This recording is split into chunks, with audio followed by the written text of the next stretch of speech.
கிறிஸ்துவுக்குள் மிகவும் பிரியமானவர்களே, இயேசு கிறிஸ்துவின் நாமத்தில் உங்கள் யாவரையும் அன்போடு கூட நான் வாழ்த்துகிறேன். இந்த நாளிலும் தேவன் நம்மோடு கூட இடைப்படுகின்ற ஒரு வார்த்தை, சங்கீதம் 113 அதிகாரம் 7, 8 வசனங்கள். அவர் சிறியவனை புழுதியிலிருந்து தூக்கி விடுகிறார், எளியவனை குப்பையிலிருந்து உயர்த்துகிறார், அவனை பிரபுக்களோடும் தமது ஜனத்தின் அதிபதிகளோடும் உட்கார பண்ணுகிறார். ஆம், இந்த வார்த்தையின் மூலம் தேவன் இன்றைக்கு உங்கள் ஒவ்வொருவரோடும் கூட இடைப்படுகிறார். ஒருவேளை நீங்க நினைக்கலாம், நான் இந்த சிறியவளா இருக்கிறேன், எல்லாராலும் புறக்கணிக்கப்பட்டவர்களாய் தள்ளப்பட்டவங்க நான் இருக்கிறேனே, எனக்கு ஒரு உயர்வு உண்டா அப்படின்னு சொல்லி நீங்க நினைக்கலாம். ஆனா அவர் சிறியவனைத்தான் புழுதியிலிருந்து தூக்கி விடுகிறாராம், எளியவனை ஒருவேளை குப்பையில இருக்கிறது போல நீங்க உணரலாம். ஒன்றுக்குமே உதவாத குப்பையாய் நான் இருக்கிறேனே, எனக்கு என்ன ஞானம் இருக்கு, எனக்கு என்ன என்னால என்ன செய்ய முடியும், எனக்கு ஒரு டேலண்ட்டும் இல்லையே அப்படின்னு சொல்லி நீங்க நினைக்கலாம். ஆனால் உங்களைத்தான் தேவன் குப்பையிலிருந்து உயர்த்துகிற நல்ல தகப்பனாய் இருக்கிறாராம். உங்களை பிரபுக்களோடும் ஜனத்தின் அதிபதிகளோடும் உட்கார பண்ணுவேன் என்று சொல்லி இன்றைக்கு வாக்கு கொடுக்கிறார். அப்போ இந்த காரியத்தை குறித்து நம்ம வேதத்துல ஆராய்ந்து பார்த்தோம்னா, எத்தனையோ தேவ மனிதர்கள் அப்படித்தான் குழிக்குள்ளையும் குப்பைக்குள்ளேயும் கிடந்தவங்களை தான் தேவன் உயர்த்தினதை நம்ம பார்க்கிறோம். யோசேப்பை பார்க்கும்போது குழியில போடப்பட்ட அந்த யோசேப்பை தான் தேவன் அந்த எகிப்து தேசத்துக்கே ஒரு பெரிய அதிகாரியாய் மாற்றினதை நம்ம பார்க்கிறோம். அதே போலதான் தாவீதனுடைய வாழ்க்கையை நம்ம பார்க்கும்போது அது அப்படித்தான். ஆடுகள் மேய்த்து கொண்டிருந்தவனை ஒரு ராஜாவாய் மாற்றக்கூடும் என்றால், இன்றைக்கு நீங்க எந்த நிலைமையில இருந்தாலும் உங்க நிலைமையில இருந்து உங்களை மாற்றி உங்களை உயர்த்துவதற்கு அவர் வல்லமையுள்ளவராயிருக்கிறார். இப்போ நம்ம வாசிக்கலாம், சங்கீதம் 40:17 சொல்லப்பட்டிருக்கிறது. தாவீது சொல்லுகிறார், நான் சிறுமையும் எளிமையுமானவன், கர்த்தரோ என்மேல் நினைவாயிருக்கிறார், தேவரீர் என் துணையும்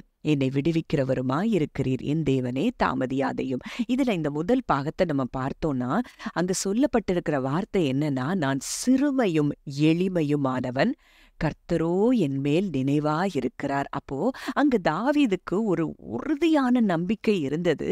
கர்த்தர் என் மேல நினைவாயிருக்கிறபடியினால நான் சிறுமையும் எளிமையுமாயிருந்தாலும் என் தேவன் என்னை விடுவிப்பார், என் தேவன் என்னை உயர்த்துவார் அப்படிங்கிற அந்த அசைக்க முடியாத நம்பிக்கை அந்த ஆடுகளை மேய்த்து கொண்டிருக்கும் போதே அங்கே தாவீதுக்கு இருந்ததை நம்ம பார்க்கலாம்.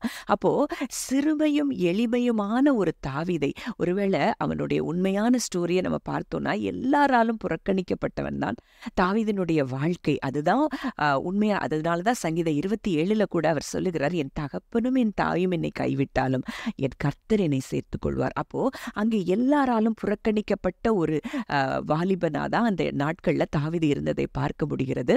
அங்கே தாவீதை அபிஷேகம் பண்ண வரும்போது சாமுவேல் இடத்துல தாவீதை காட்டவே இல்லாத ஒரு தகப்பன் தான் அவனுடைய தகப்பனா இருந்ததை நம்ம பார்க்க முடிகிறது. அப்படி எல்லாராலும் புறக்கணிக்கப்பட்ட அந்த தாவீதினுடைய இருதயத்தின் மேலதான் கர்த்தர் விருப்பமாய் வாஞ்சியாய் இருந்தார். இவன் என் இருதயத்திற்கு ஏற்றவன் என்று சொல்லி பின்னாட்கள்ல கர்த்தர் தாவீதை குறித்து சாட்சி கொடுக்கிறதை நம்ம பார்க்கிறோம். அப்போ இன்றைக்கு ஒருவேளை உங்க வாழ்க்கை அப்படி இருக்குமானால், இன்றைக்கு நானும் சிறுமையும் எளிமையுமா தான் இருக்கிறேன், எனக்கு ஒரு உயர்வு உண்டா, எனக்கு என் வாழ்க்கையிலையும் தேவன் இப்படிப்பட்ட காரியங்களை செய்ய முடியுமான்னு சந்தேகத்தோடு இருக்கிற உங்களிடத்துல தான் தேவன் இந்த வார்த்தையின் மூலம் இடைப்படுகிறார். மேலும் 2 சாமுவேல் 7:8 வசனம் 9 வசனங்கள்ல நம்ம பார்க்கும் பொழுது, இப்பொழுதும் நீ என் தாசனாகிய தாவீதை நோக்கி சேனைகளின் கர்த்தர் சொல்லுகிறது என்னவென்றால், நீ இஸ்ரவேல் என்கிற என் ஜனங்களுக்கு அதிபதியாயிருக்கும்படி ஆடுகளின் பின்னே நடந்த உன்னை நான் ஆட்டு மந்தையை விட்டு எடுத்து நீ போன எவ்விடத்திலும் உன்னோடே இருந்து உன் சத்துருக்களையெல்லாம் உனக்கு முன்பாக நிர்மூலமாக்கி பூமியில் இருக்கிற பெரியோர்களின் நாமத்துக்கு ஒத்த பெரிய நாமத்தை உனக்கு உண்டாக்கினேன். இது தேவன் சொல்லுகிற ஒரு வார்த்தை.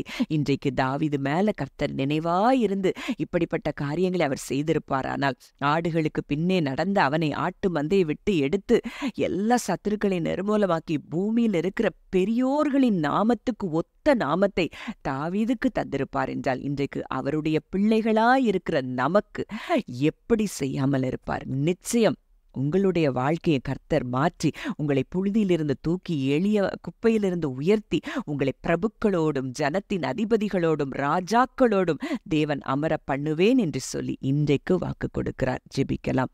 அன்பின் பரலோக தகப்பனே, நன்றியோடு உம்மை துதிக்கிறோம், ஸ்தோத்திரிக்கிறோம். அப்பா, இந்த நல்ல நாளிலும் நீர் எங்களோடு இடைப்பட்ட உம்முடைய வார்த்தையின்படி அப்பா ஆண்டவரே, இந்த வார்த்தையை கேட்கிற ஒருவரையும் இவ்விதமாய் நீர் ஆசீர்வதிக்கிறதற்காக நன்றி செலுத்துகிறோம். ஆண்டவரே, பிரபுக்களோடும் ராஜாக்களோடும் அப்பா இதை கேட்கிற ஒவ்வொருவரையும் நீர் அமர பண்ணுகிற கிருபைக்காய் நன்றி செலுத்துகிறோம். இதை யாரெல்லாம் விசுவாசித்து ஒருவேளை இந்த வார்த்தை எனக்கு தான், இது என் தேவன் எனக்கு இதை நிச்சயமாய் செய்வார்ங்கிற விசுவாசிக்கிற ஒவ்வொரு பிள்ளைகளுக்கும் கர்த்தர் இந்த வார்த்தையின்படியே நீர் செய்து முடிக்க போகிற கிருபைக்காய் நன்றி செலுத்துகிறோம். ஆண்டவரே, பூமியில இருக்கிற பெரியோர்களின் ஒத்த நாமத்துக்கு அந்த நாமத்தை ஆண்டவரே உம்முடைய பிள்ளைகளாகிய எங்கள் ஒவ்வொருவருக்கும் நீர் தருகிறபடியினால் நன்றி செலுத்துகிறோம். இயேசுவின் மூலம் கேட்கிறோம் ஜீவனுள்ள நல்ல பிதாவே, ஆமேன்.